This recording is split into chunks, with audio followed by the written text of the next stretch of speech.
मी सुनेत्रा अजित पवार गांभीर्यपूर्वक प्रतिज्ञा करते की कायद्याद्वारे स्थापित झाले आहे अशा भारताच्या संविधानाबद्दल मी खरी श्रद्धा व निष्ठा बाळगीन। मी भारताची सार्वभौमता व एकात्मता उन्नत राखीन।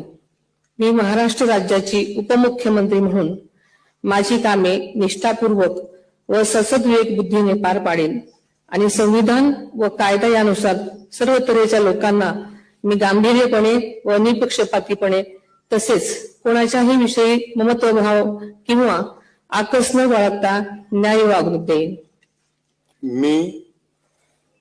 मी सुनेत्रा अजित पवार गांभीर्यपूर्वक प्रतिज्ञा करते की महाराष्ट्र राज्याची उपमुख्यमंत्री म्हणून माझ्या विचारार्थ आणली जाईल किंवा मला ज्ञात होईल अशी कोणतीही बाब अशी उपमुख्यमंत्री म्हणून माझी कामे यथायोग्य पार पाडण्यासाठी आवश्यक असेल ते खेरीज करून एरवी मी कोणत्याही व्यक्तीला किंवा व्यक्तींना प्रत्यक्षपणे वा अप्रत्यक्षपणे कळवणार नाही किंवा त्यांच्याकडे उघड करणार नाही।